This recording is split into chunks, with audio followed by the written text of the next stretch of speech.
साथियों नमस्कार, मेरा नाम है अर्पित शुक्ला और आप देख रहे हैं आई इंडिया। इस वक्त हमारे साथ मौजूद हैं पूर्व कार्यवाहक मुख्यमंत्री अम्मा रिजवी साहब, जो एक विकास पुरुष भी माने जाते हैं। महमूदाबाद क्षेत्र के माने क्या जाते हैं, तमाम ऐसे विकास के जो कार्य हैं, विकास की नींव महमूदाबाद में रखने वाले आप हैं। आज आप हमारे साथ आए हैं, आपका स्वागत है सर।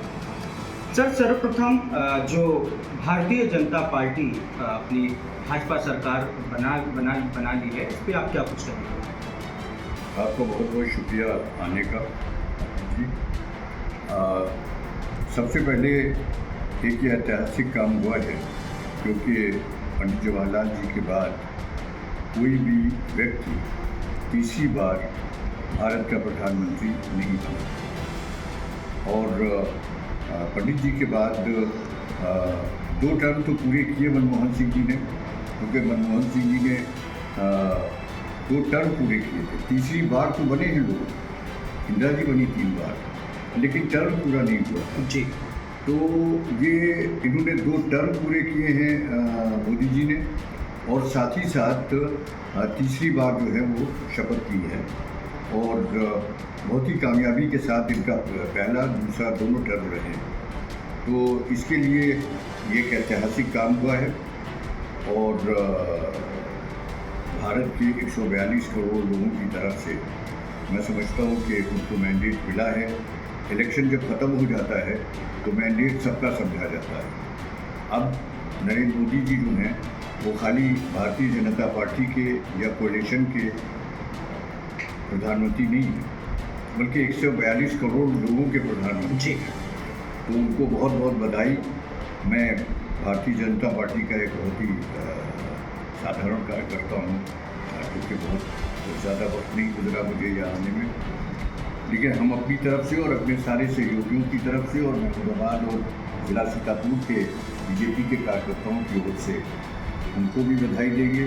साथ ही साथ राजनाथ सिंह जी को, अमित शाह जी को, नड्डा जी को। नड्डा जी 5 साल के बाद फिर लौटे हैं, और ये आपने नए चेहरे आपके आए हैं।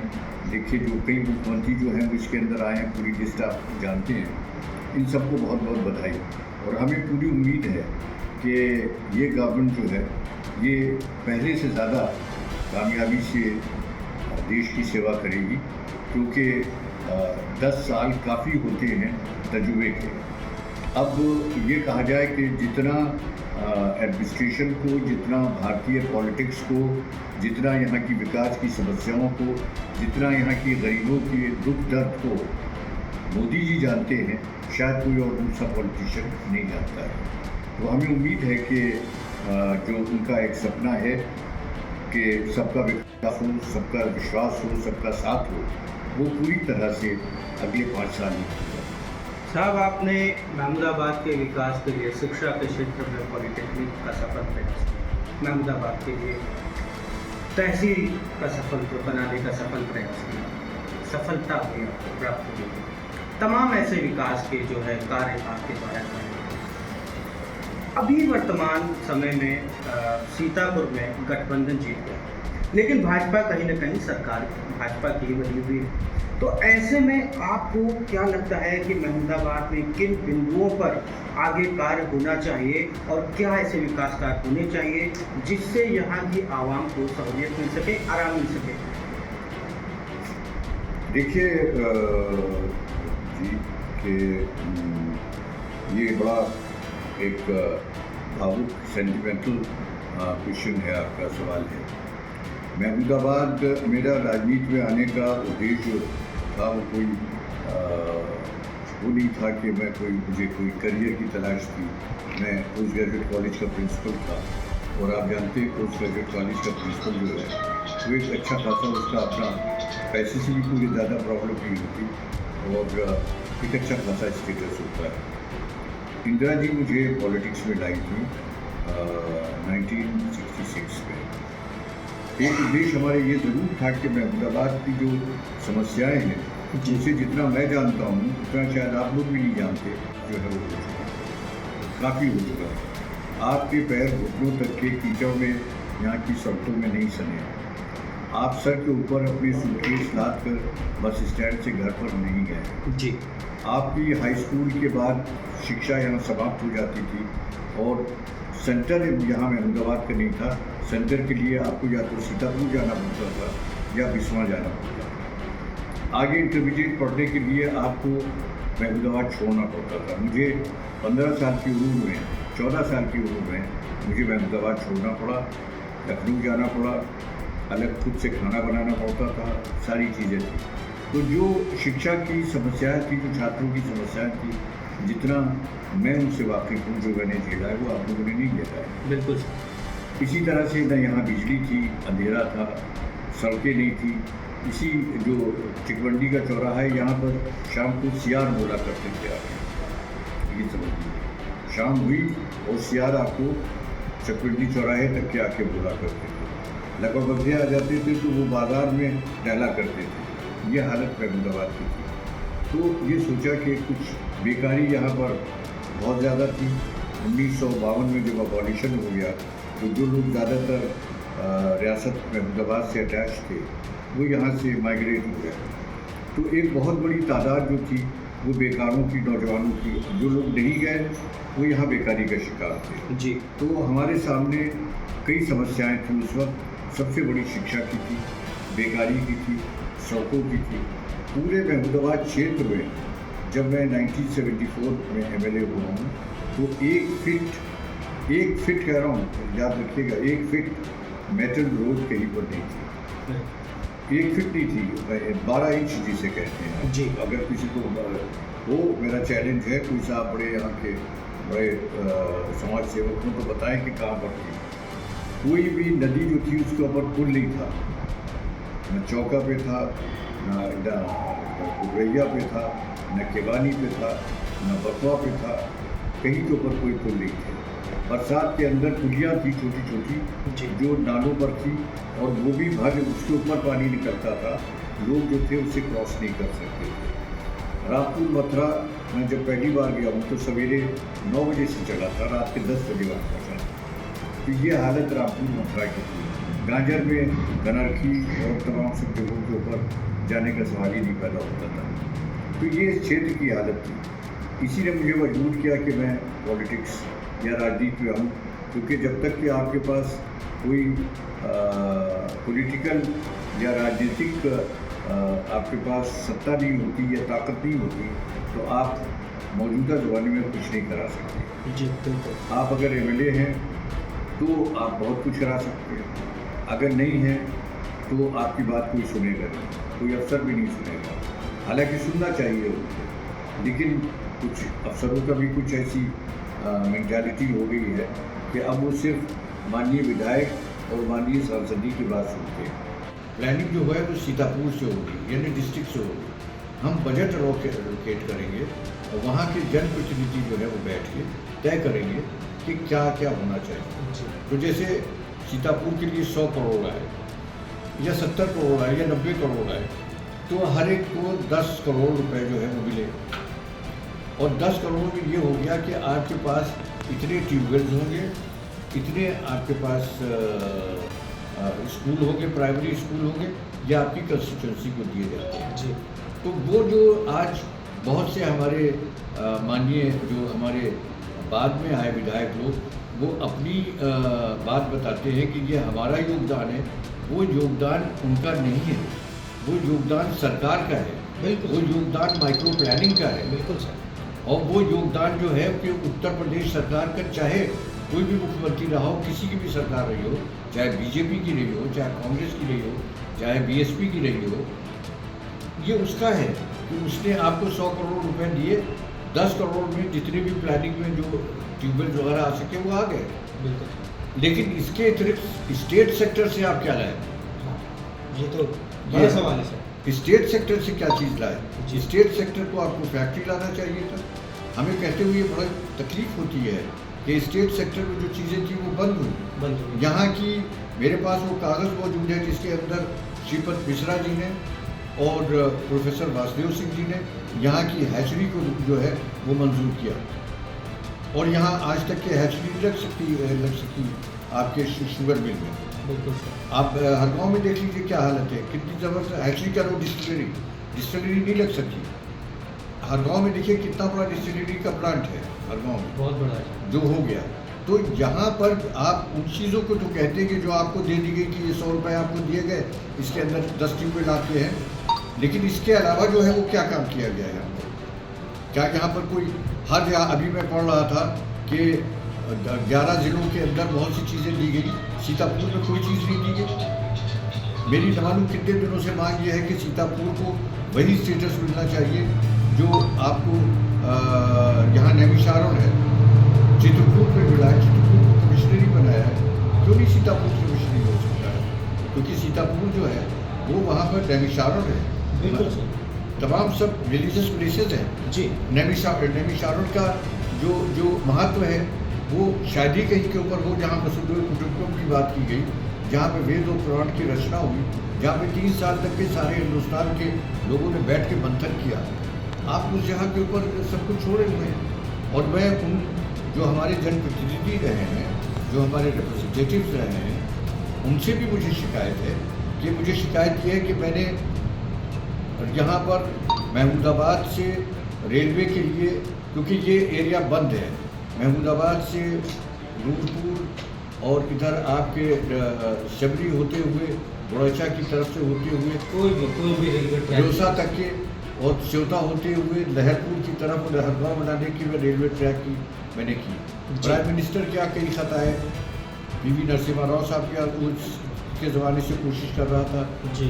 मनमोहन सिंह जी की शायद खुद मोदी जी से मेरी बात हुई रेलवे की, और न मालूम कितनी हमारी प्लान हमने लेटर्स लिखे। आज तक के किसी भी हमारे जनप्रतिनिधि ने, मुझे शिकायत है कि न तो हमारे रेलवे ट्रैक के ऊपर सपोर्ट किया, न हमारे यूनिवर्सिटी वाले मामले को सपोर्ट किया, न हमारे मेडिकल कॉलेज वाले को सपोर्ट किया। यहाँ के जनप्रतिनिधि जो हैं सीतापुर के, उन्होंने, आई एम सॉरी टू से, कि उन्होंने सीतापुर का कोई ओवरऑल प्लान नहीं बनाया डेवलपमेंट का। सिर्फ ये है कि हम एमपी हो गए, एमपी होने से थोड़ी काम चलता है। हमने योगी जी से कहा था कि हम आपके पार्टी में इस वजह से नहीं आए कि खाली हम आपके मेंबर हो जाएं, हम आए कि हमारे क्षेत्र का ये काम होना चाहिए। और जिस वक्त ये हम महसूस करेंगे कि हमारा काम नहीं हो रहा है, तो हम अपनी लीडरशिप से बताएंगे कि आपको काम करना पड़ेगा। तो आज न तो किसी को फिक्र है, करीब में मेडिकल कॉलेज बन रहा है, हमारे यहाँ के नेता खामोश बैठे हुए हैं। लोग अपने यहाँ के रेलवे लाइन बना रहे हैं, हमारे यहाँ के नेता खामोश बैठे हुए हैं। लोगों की यहाँ यूनिवर्सिटीज़ खुल रही है, हमने सब कुछ बना के अपने पूरे घर का, अपनी सारी जो हमारे पास जो कुछ था सब दे दिया। हमने करीब 60 करोड़ रुपए की सारी मालियत जो है वो यहाँ की शिक्षा के लिए जो है दी है। लेकिन किसी भी जनप्रतिनिधि से, चाहे वो एमएलए हो, एमपी हो, कुछ हो, किसी ने हमारी मदद नहीं की। मतलब ये बहुत बिटर ट्रूथ है, मुझे बहुत सख्त बात कहना पड़ेगी। कोई साहब अगर किसी ने मदद की हो तो बता दें। महमूदाबाद के विकास में किसी ने 5 रुपए सिवाय 2 आदमियों के नहीं किए। एक का नाम था राम विजय मिश्रा, जो मर गए रामपुर मथुरा के। जब वो कैंप वहाँ रामपुर मथुरा में लग रहा था वो, तो उन्होंने पूरे कैंप का खर्चा उठाया। और दूसरे बाकेलाल प्रधान, जिन्होंने अपने यहाँ ज़मीन दी थी जहाँ पे इंटरमीडिएट कॉलेज खुला है। और हाँ, तीसरे जो हैं वो राजा साहब रामपुर मथुरा जी, इनके शिवेंद्र के पिताजी, उन्होंने इंस्पेक्शन हाउस के लिए ज़मीन दी। उन्होंने कहा भैया जितनी ज़मीन तुम चाहो ले लो, मैं यहाँ के विकास के लिए। इन 3 आदमियों के अलावा कोई और नहीं कर सकता जिसने खुशी से दी हो अपने मन से दी। लेकिन अफसोस इस बात का है कि जो जिस स्पीड से मैं सब जो मेरे बाद लोग आए, मैं उनको भी मुबारकबाद देता हूँ, उनको धन्यवाद देता हूँ। बहुत अच्छे लोग थे, हमसे अच्छे लोग थे, अच्छे योग्य लोग थे। लेकिन उन्होंने उस स्पीड को नहीं रखा कि जिस स्पीड को रखना चाहिए था, जिस मोमेंटम को रखना चाहिए था। अब फॉर एग्ज़ाम्पल, अब 2 फैक्ट्रियाँ बनाई हमने, होना ही चाहिए था कि जो हमारे यहाँ सक्सेसर्स थे उसमें एक आध फैक्ट्री को और इजाफा करते जी, बढ़ने की कम हो गई जी। यहाँ पर मछली पालने वालों की, हमने मछली का जो पालने का एक तरह से जो एक मूवमेंट था वो चलाया, यहाँ पे हैचरी बनवा के तमाम सब करवा के हैचरी बन हो गई। यहाँ पर जो मेडिसिनल प्लांट थे उनकी है, उनके पूरी यहाँ पर बाग लगाया गया था इनका लकड़ा के अंदर, वो ख़त्म हो गया। तो डेवलपमेंट की सैटेलाइट सेंटर था जो एक पूरी दुनिया में अहमदाबाद का नाम जाना जाता था, ख़त्म हो गया। तो रफ्ता रफ्ता धीरे धीरे वो चीज़ें ख़त्म हो गई। अब लोग अपने अचीवमेंट में जब बताते हैं कि हमने ये किया, यहाँ पर एक चीज़ है जो यूपीसी जी के ज़माने में इंट्रोड्यूस हुई थी, माइक्रो प्लानिंग। माइक्रो प्लानिंग जो है वो उसका भी किस्सा है, अगर आप 2 मिनट आप कहें तो मैं बता दूँ। जी बिल्कुल। कि माइक्रो प्लानिंग की कैसे शुरुआत हुई। लीबिया में कद्दाफी साहब जो थे, जिनके कद्दाफी भी कहा जाता है लेकिन कद्दाफी, उन्होंने माइक्रो प्लानिंग अपने यहाँ शुरू की थी। उनकी एक किताब है बहुत मशहूर, ग्रीन बुक। उस ग्रीन बुक के अंदर माइक्रो प्लानिंग शुरू की थी उन्होंने। उस किताब को जब पढ़ा यूपी सिंह साहब ने तो मुझे लीबिया भेजा, क्योंकि लीबिया में त्रिपुरी में उस वक्त हमारा काम चल रहा था, ये इसका निर्माण निगम का। पहले वो भी देखा हो ज़रा, देखो ये ग्रीन बुक है क्या।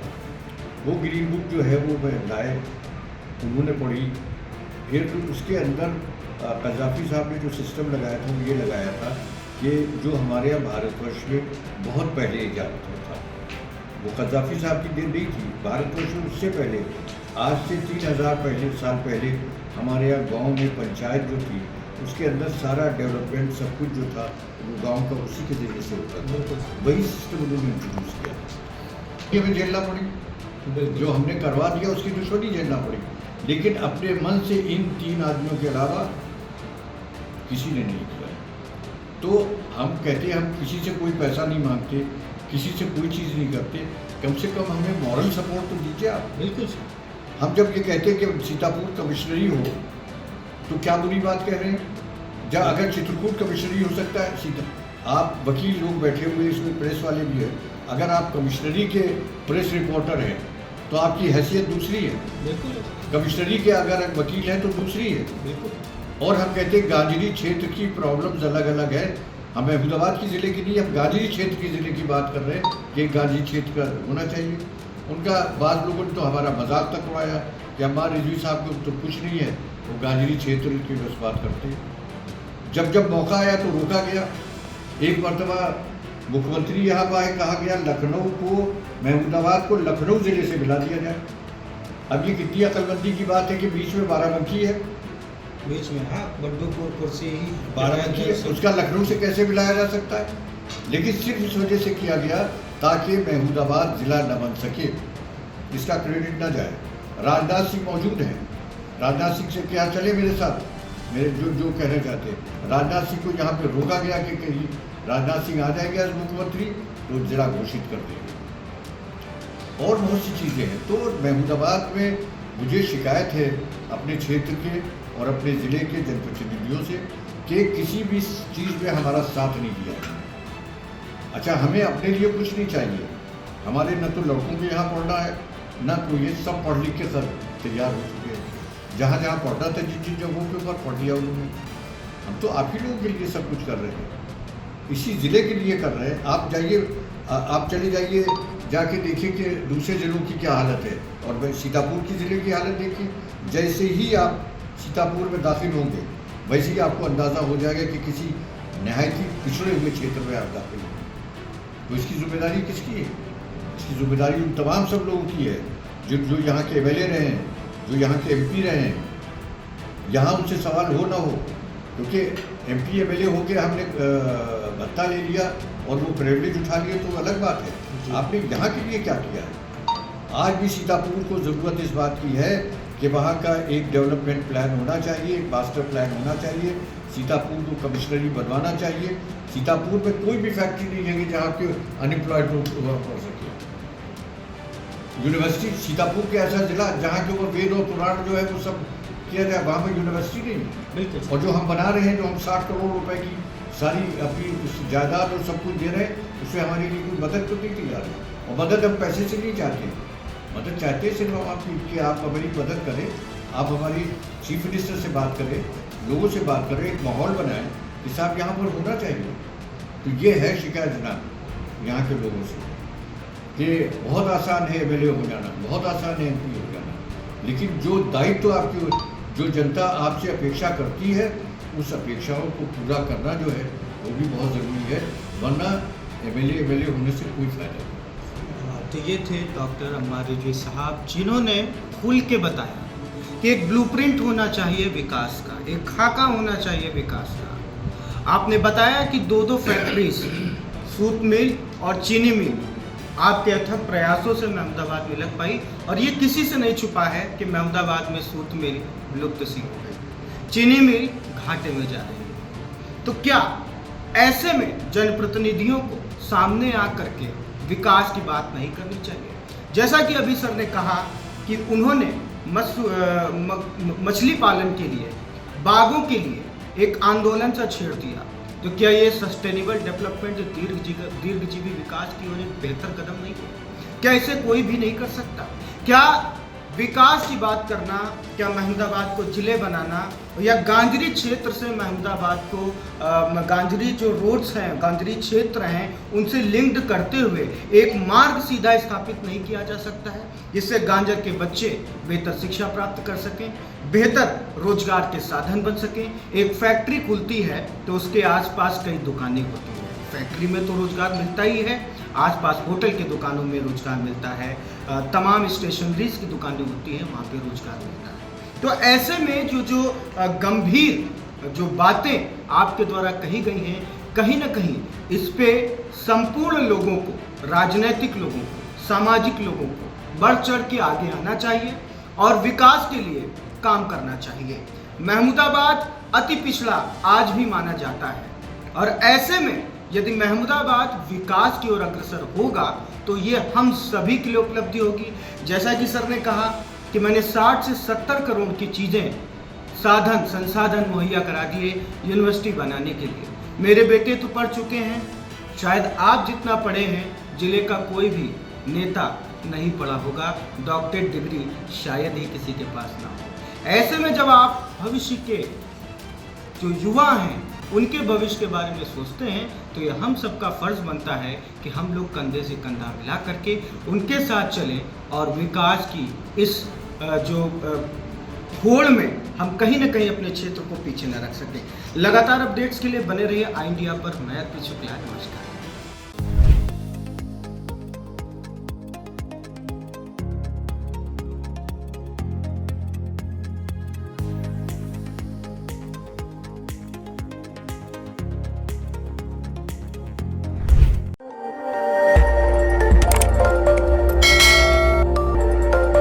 खबर आपकी, नजर हमारी। देखते रहिए आई इंडिया।